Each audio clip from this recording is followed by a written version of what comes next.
Hey there, everybody. Welcome to our review of Yellowstone Season 5, Episode 4, The Aftermath of Beth's Arrest. Oh, yeah. There was not as much aftermath as I think I had hoped. Here's the thing, I have always loved the Beth character, but there just seems to never be any consequences that are real or have made any significant impact on her. And I really wanted to hope that there'd be something, but I knew it. I knew she'd be out the next episode. We were not going to watch a whole season of Beth in jail. Wait, so you're saying that Beth getting a disorderly conduct charge where maybe she has to, go and do community service is not punishment? No.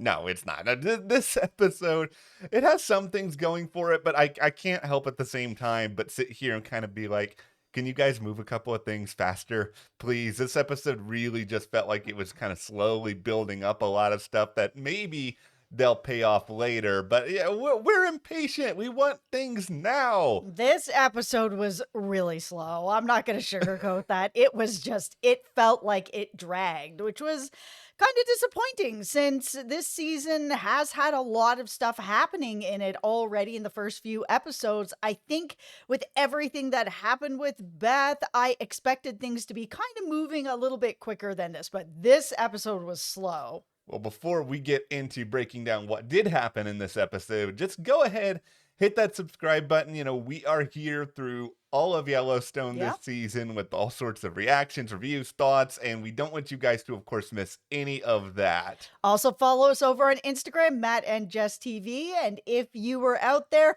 celebrating Thanksgiving, happy Thanksgiving to everyone. Yeah. Now, I'm thankful for Yellowstone, but I will Mm. also say, I could be more thankful with a couple of just different things that are sort of going on. We've already Mhm. talked a lot about Beth, so let's just get headfirst into all of this.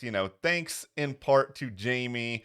She does not end up with some sort of hugely aggressive sentence where she's stuck forever. Thanks in part to Jamie. Thanks all to Jamie. Jamie did everything. He went to go see her, and he was basically like, you better hope that this woman does not come in and actually put charges down, because if that happens, it's over. There's nothing really that we can do about it. She was like, pulled all the cards that she does and put the pressure on Jamie, and was basically like, you're going to sit on those front steps and wait for her to come up. And I was just like, all right, here we go again with this. So he does end up finding a way to, maneuver the situation where this woman, in a way, attacked Beth by going up to her and being like, I'm gonna take your husband home and there's nothing you can do about it, sort of thing. And that words have meaning. And it was enough for this woman to be like, bye, I'm getting out of here.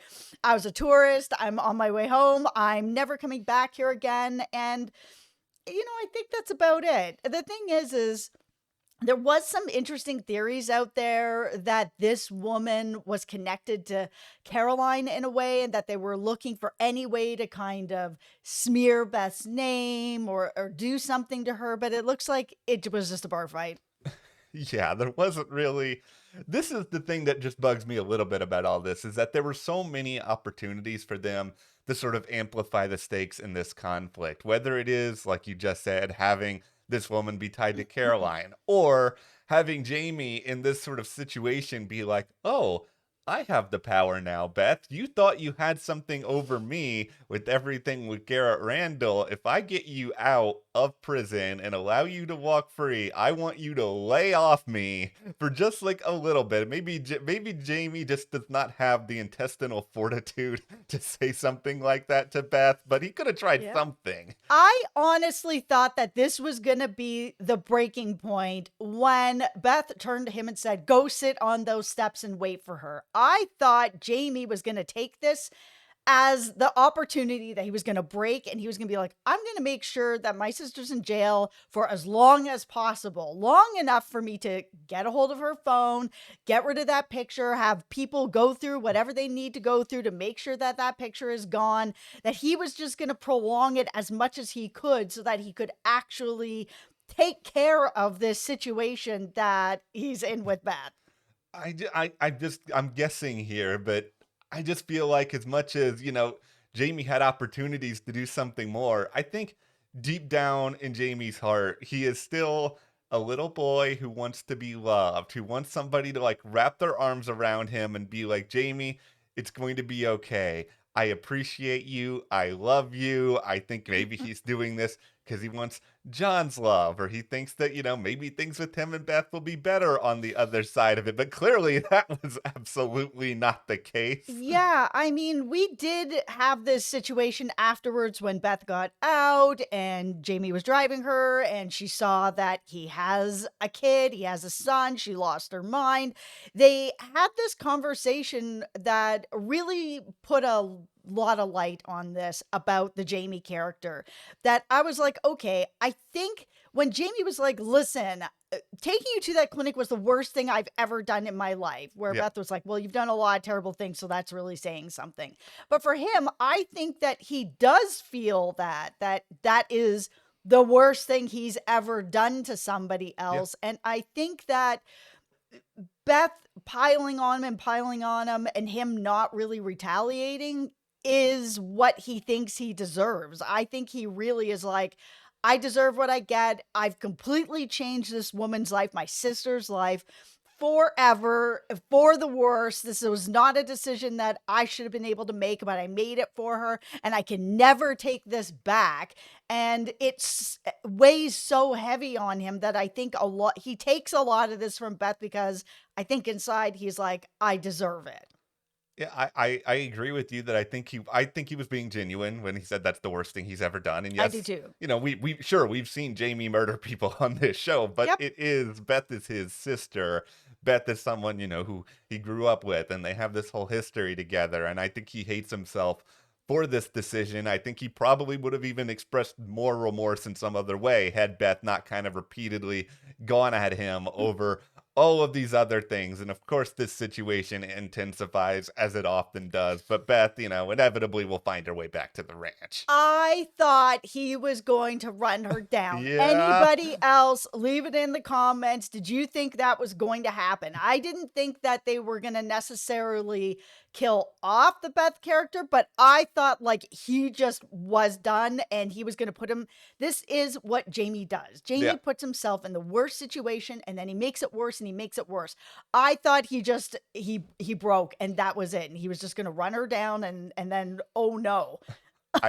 I think he thought about it. Oh, for sure. I think there was a part of him that was even close to doing it. I just think at the end of the day, he had, when he's killed people before, he had nothing to sort of pull him back. I think he must have gotten it back in his head. Okay, Beth is my sister. She is family. John is involved here. I still want to maybe be governor someday. I can't do this, even though a part of me, like that angry, rageful part of him, probably wanted to in like a specific moment. She's now threatened to take his son. So Yeah. I'm not exactly sure how how she's gonna go about that. I mean, she might be able to like stop Jamie from seeing his son if she's like, oh, by the way, he killed his dad.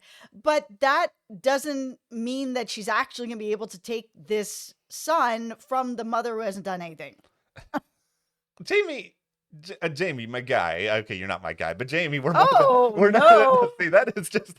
I'm just used to that in my brain. Sorry, Jamie, you're not my guy. Casey's my guy. Okay, we're 8 minutes into this, so I'm gonna pretend you're watching this video. I have some advice for you. Don't hook up with Sarah. Like, what is wrong? You are a mess. You are a hot, steaming mess with everything you are doing. She's just like winking at you, and you're like, yay! I think it's exactly what you said. Something in Jamie really does want to be accepted, wants Yeah. to be loved. He feels just displaced all the time. That, yeah, he gets a couple of, honey dripper kind of words and a wink, and he's in the bathroom with this lawyer. And Beth just happens to coincidentally be there. And that's the part of this episode that I was like, really? I kind of just don't buy this. And then they're in the bathroom and they hear her in there and they're like, who cares? Let her listen. I was just like, oh, okay. So they don't know it's Beth, but they know someone's in there. You've left your purse out there. Yeah. Now she's taking pictures of Sarah's license and stuff. I'm just like, I don't know. That whole part just felt too coincidental for me that Beth just happened to be there. I kind of felt the same way when we got to the summer stuff later on, where John was just like, "Oh, Beth is barely ever there," and of course, like the first time we see I Summer know. back there, that there is Beth as well. The having Summer back on the show, like this is going to be tricky because I think a lot of people out there just hate Summer to no end from everything I've sort of seen. And I'm not here to defend Summer as a character. I do think it's at least nice to have someone on this show who is like representing a different viewpoint when it comes to the environment. But the idea of John, who is governor, getting someone out of prison and then like having them be like a potential advisor for his team. I'm no political expert, but it feels like this would be problematic. Yeah, probably, but because it's been set up that he has said, "I'm not running again. I don't want to do this Yeah. again. I don't care if I get elected again because I don't want to be." He just doesn't care, which is an interesting political angle to take with any show because you don't really get to see that. But I said this in the past video as well. I'm just not interested in watching shows that are about politics. So for me, this is the least favorite storyline that's going on. I do like all the stuff with Beth, with Rip, with the Bunkhouse Boys, with Jamie, all the sort of corporate stuff going on. But John as governor, I'm just not there. I'm trying, guys. I'm trying. I think the real problem with this whole storyline is just that I think that everyone, Taylor Sheridan and beyond, everybody knows that politics are polarizing, like really, really polarizing. And we're talking here about the biggest show on cable and a show that has, I think, viewership from kind of all different sort of political spectrums. So Yep. they can't hone in on anything too much here because they risk alienating a big part of their audience one way or another. And so I just think this isn't something they really need to focus on because they can't really do it with the full scope of accuracy to like what is going on in the actual world. And so it's really maddening right now with this show that there'll be like these storylines and the coincidences with Beth where I'll just like Mhm. pound my head against the wall. Then they'll do the scene with John and Monica, at this ceremony for, Mhm. Casey and Monica's late son. And I thought this discussion was so well written and so beautiful. And one of Kevin Costner's like best performances on this entire show. Yeah, it was absolutely beautiful, beautifully written, beautifully acted. I mean, that was the absolute best part of this episode. It really was. And it just even like the sentiment of it is it's not something I really thought a lot about when he's just sort of explaining that okay, they may have been here a very tiny period of time, but all they knew was love, and him sort of explaining to her a little bit about, his own late brother and something Mhm. that he says that he hasn't really shared with a lot of other people. I mean, who knows? Maybe this is something that, Taylor's just putting in so he can drop it in some random prequel on Yeah. Paramount Plus, years down the road. But just like for that discussion and for like the context of that moment, it just made so much sense for these two characters. Yeah, it did.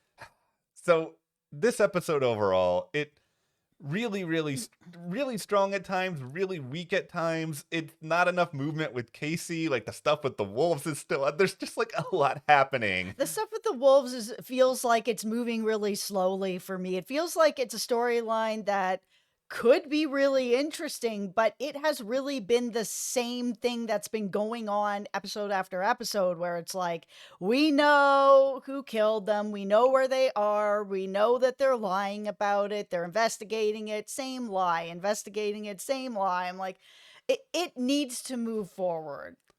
Here's my tinfoil hat theory on all of Oh, this. Is here it we okay? go. All right. As much attention as we're giving, market equities, all Mhm. these other adversaries, the Wolves are going to be what brings John Dutton down. I feel like they're really setting this up so that we're all having our attention over here, and it's going to be like this little thing that started as a little thing in the eyes of like the people at Mhm. the ranch, but it's actually a really enormous thing. I don't think they're going to be able to walk away from this. The person I'm the most worried about is actually Rip, because he's the person who advised them, to do the collars, where they buried them, all that sort of thing. He's really the person who helmed all of this deception to, cover things for John, for the ranch. And I think we're looking at a Rip cliffhanger where he really may be in some huge trouble. Are you saying that John may have to throw him to the wolves by the end of the... I'm Oh. 15 minutes in. I can do this joke Yeah, now. nobody watching anymore. You do this Okay, joke thank for you. you Thank and me you. and the dog. Thank you very much. Well, we will go now before you all have a chance to close out this video because of that joke. But hit that subscribe button. We will be here through the rest of this season. Yeah. Thank you guys for watching. We'll see you here next time.